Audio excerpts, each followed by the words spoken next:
Kami anggota dan massa simpatisan 15 anggota militan organisasi Papua Merdeka menyatakan sikap setia kepada Republik Indonesia dan membela tanah air Indonesia. Deklarasi bergabungnya anggota OPM ini dilangsungkan di Tinggi Nambut pada Sabtu 1 Juli lalu. Seusai pembacaan pernyataan sikap, ke-15 anggota OPM tersebut menerima bendera merah putih dari Bupati Puncak Jaya Henok Ibo. Kita sudah berikan kembali ke pangkuan NKRI. Mari kita membangun. Sudah terlalu banyak korban. Masyarakat, TNI, Polri gugur di sini, meninggal di sini. Tadi disampaikan oleh Bapak Bupati, terlalu banyak darah bertumpah darah di Tinggi Nambut ini. Mari kita stop, mari kita hentikan. Konflik-konflik adu domba. Kita berkelahi, berperang, hentikan, stop.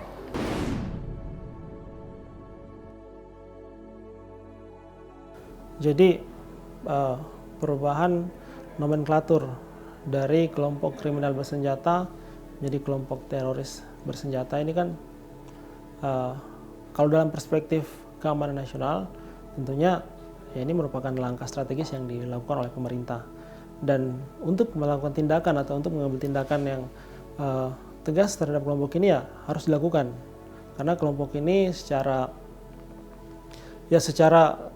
nyata melakukan perlawanan, kemudian melakukan tindakan-tindakan yang merebut nyawa orang lain, merugikan Papua dan Indonesia, dan ya kami dukung untuk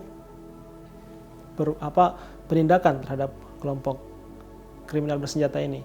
Tetapi perlu kami sampaikan juga bahwa harus ada kehati-hatian. Jangan sampai ada collateral damage atau dampak ikutan. Jangan sampai masyarakat sipil yang menjadi korban. Karena ya kita bisa melakukan pendekatan secara militer, kita bisa melakukan pengejaran. Tetapi ya jangan sampai kita melupakan bahwa yang tinggal di Papua itu juga ya tidak semua itu adalah kelompok kriminal bersenjata. Tidak semua itu bisa dikategorikan sebagai kelompok teroris. Karena ada orang-orang Papua yang secara kultur ya mereka biasa bawa parang ke kebun, bawa alat-alat tajam, atau bawa senapan angin untuk tembak babi misalnya, atau senapan buat di bawah air buat tembak ikan. Ya jangan sampai ada dampak itu, collateral damage. Artinya terjadi salah tembak, salah tangkap, atau salah interogasi yang kemudian dapat merugikan keamanan nasional sendiri. Karena ya kita harus jaga itu, keamanan nasional kita itu sangat penting untuk dijaga. Karena kalau kita salah dalam menerapkan strategi, kita salah dalam mengambil kebijakan, akan merugikan. Dan kita ini kan diperhatikan atau dipantau. Karena di Indonesia ini kan banyak sekali kedutaan-kedutaan asing, kedutaan-kedutaan yang ya setiap hari akan memantau bagaimana pergerakan atau bagaimana kebijakan yang diambil oleh pemerintah ini apakah sudah tepat sasaran. Karena ya pembangunan di Papua memang sangat diseriuskan dari resolusi 2504 yang kemudian mengamanatkan bahwa Papua harus dibangun sesuai dengan kondisi masyarakat. Dan itu merupakan resolusi PBB. Jadi bagaimana pendekatan yang dilakukan di Papua ini ya kalau untuk kelompok kriminal bersenjata kami sepakat. Tetapi jangan sampai masyarakat sipil menjadi korban. Kami juga meminta pada pemerintah, kemudian kepada pihak-pihak terkait untuk ya kita jangan terlalu fokus untuk melakukan tindakan-tindakan. Di samping itu kita pun harus mempersiapkan anak-anak muda Papua yang bisa menjadi jawaban untuk masa depan Indonesia. Karena Papua ini kan, pergerakan yang ada di Papua ini kan bukan hanya pergerakan misalnya KKB saja. Tapi ada think tank yang bisa berpikir bagaimana agar bisa memerdekakan Papua dengan cara lain. Bukan hanya kelompok yang memegang senjata saja, tapi kelompok yang memegang buku dan bolpen untuk melakukan sesuatu pun bisa. Bahkan dengan menggunakan media sosial, dengan menggunakan alternatif melalui internet. Ini kan sudah borderless dan siapapun bisa menjadi pembawa berita, siapapun bisa menjadi penerima informasi dan ya itu harus dijaga semua itu. Perlu kehati-hatian karena isu Papua adalah isu yang seksi. Banyak sekali orang baik dalam negeri maupun luar negeri yang menggunakan isu Papua untuk menjadi panggung untuk dia misalnya. Dan ya ini harus kehati-hatian. Jangan sampai berdampak terhadap keamanan nasional kita.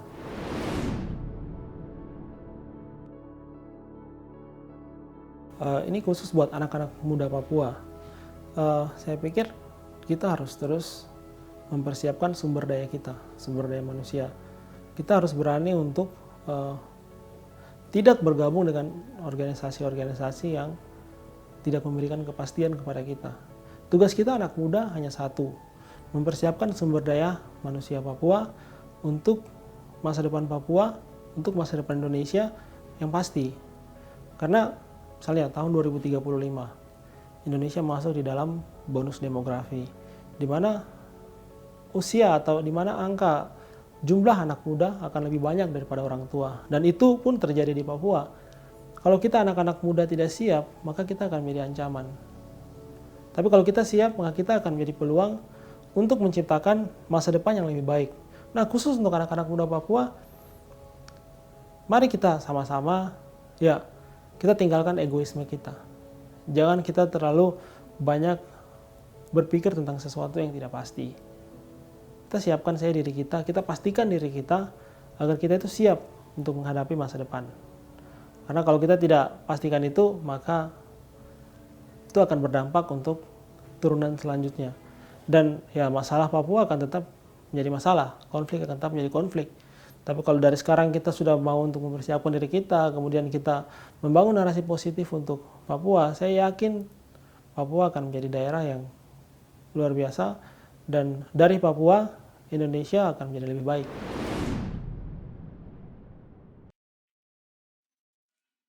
Saya berani katakan bahwa ya organisasi Papua Merdeka ini tidak punya masa depan yang jelas gitu.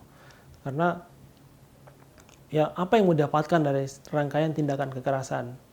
Kita hanya menimbulkan luka. Kita hanya membawa sesuatu yang negatif. Jadi hari ini yang kita lakukan itu bukan hanya berdampak terhadap kita, tapi itu akan berdampak terhadap keturunan-keturunan kita. Dan kalau kita terus mempertahankan hal-hal negatif, mempertahankan atau melakukan tindakan kekerasan, saya pikir ini akan menjadi sebuah bola panas atau menjadi sebuah bom waktu yang suatu saat nanti akan meledak.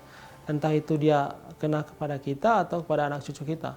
Nah, ini pun menjadi catatan buat siapapun yang sedang melakukan pergerakan. Kita harus ingat bahwa kita akan punya keturunan, dan keturunan kita belum tentu mendukung kita. Keturunan kita belum tentu akan ada dalam jalannya kita. Kita tidak tahu apa yang mereka pikirkan, sehingga apapun yang kita lakukan hari ini, baik tindakan-tindakan yang tidak merepresentasi orang-orang Papua maupun Indonesia, ya kita harus kurangi. Jangan sampai karena tindakan kita hari ini kemudian kita merugikan anak cucu kita ke depan. Karena ya bangsa ini akan terus berdinamika. Kita akan terus melihat keadaan umum dan keadaan khusus dari bangsa Indonesia.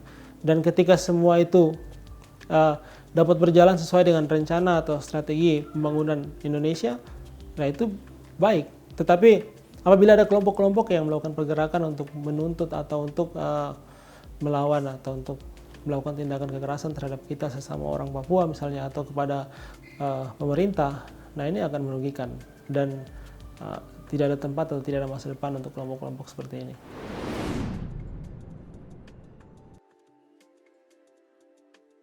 Jadi ini penting kalau kita lihat di dalam hukum nasional kita, hukum positif yang sedang kita pakai saat ini, equality before the law. Semua orang itu sama di depan hukum, tidak ada yang berbeda.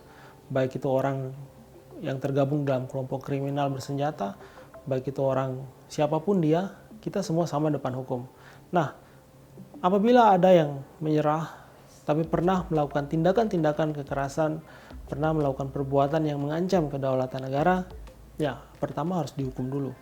Karena ya melakukan tindakan kekerasan misalnya dengan membunuh atau menghilangkan nyawa orang lain itu kan sudah diatur dalam KUHP, dan ya tetap harus kita mengganjar sesuai dengan perbuatan yang dia lakukan. Tetapi ya kita harus melakukan pendekatan yang baik juga. Misalnya ada kelompok-kelompok yang tidak melakukan kekerasan tapi menuntut untuk keluar dari NKRI atau untuk menuntut kemerdekaan. Nah, ini mungkin bisa kita dialogkan apa yang mereka butuhkan, apa yang tidak sampai di dalam hati mereka, sehingga terus ada bisikan-bisikan untuk merdeka itu. Nah, jadi ya kita harus terbuka. Pertama, kita harus tetap sesuai dengan aturan yang berlaku di Indonesia, equality before the law, penegakan hukum atau law enforcement itu harus sesuai dengan aturan yang berlaku. Ada yang mau balik, ya oke balik. Tetapi harus ada tindakan hukum. Misalnya dia pernah melakukan tindakan ya kekerasan, ya dihukum sesuai dengan perbuatan dia. Karena ya biar hukum kita tetap tegak. Jangan tajam ke bawah terus tumpul ke atas, atau ya jangan hanya bisa untuk masyarakat lain di luar daripada kelompok-kelompok ini, tapi kelompok ini kemudian diberikan diberikan sesuatu yang khusus, tidak. Ya tetap harus dihukum sesuai dengan aturan yang berlaku.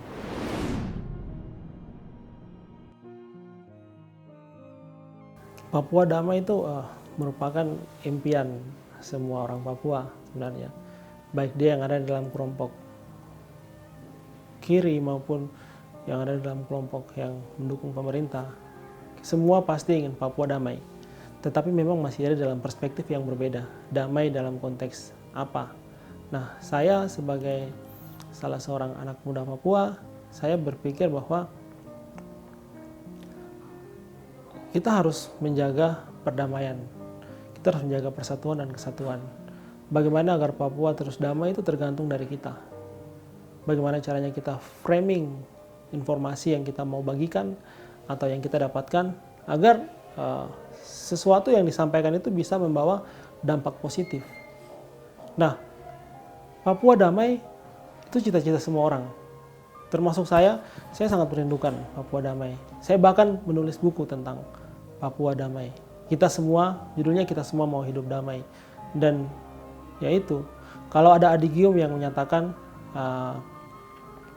jika ingin berdamai, bersiaplah untuk perang, si vis pacem para bellum. Nah, di dalam buku saya tulis tentang si vis pacem para pacem. Jika ingin berdamai, maka kita harus mempersiapkan perdamaian itu. Karena perdamaian itu hal yang harus dipersiapkan, tidak bisa didapat secara cuma-cuma. Tidak bisa hanya dengan perang kemudian kita membawa perubahan. Memang dalam teori sosiologi itu menyatakan bahwa perubahan akan terjadi ketika ada konflik, tapi perubahan baik atau perubahan buruk yang terjadi. Jangan sampai karena konflik kemudian membawa dampak buruk. Nah, si vis pacem para pacem. Kalau kita mau perdamaian, ya kita harus mempersiapkan damai itu. Damai itu harus dimulai dari kita sendiri. Kita harus mulai untuk berdamai dengan diri kita, dengan keluarga kita, dengan orang-orang di sekitar, kemudian dengan pemerintah dan dengan bangsa Indonesia. Kita harus melihat orang lain, baik yang ada di Papua maupun yang ada di pulau lain di Indonesia, dengan ya kita harus melihat orang lain sebagai kita, bukan lagi mereka. Kita tidak perlu menggunakan teori us versus them. Kita tidak perlu melihat orang lain dengan visinya kita, tapi kita harus melihat orang lain dengan visi negara, di mana ya kita harus bersatu, kita harus bersama, karena fokus pembangunan akan lebih baik ketika anak-anak muda, ketika tidak ada pergerakan yang menentang pemerintah. Karena fokus atau pembangunan akan lebih optimal ketika kita mau mendukung pembangunan tersebut, baik itu pembangunan secara infrastruktur maupun pembangunan sumber daya manusia lainnya. Dan ya ini PR kita bersama sebagai anak muda, baik yang anak muda yang saat ini ada dalam rate umurnya saya maupun yang ada di bawah, ya saya pun menyuarakan atau ingin menyampaikan kepada semua bahwa sudah saatnya kita bangkit.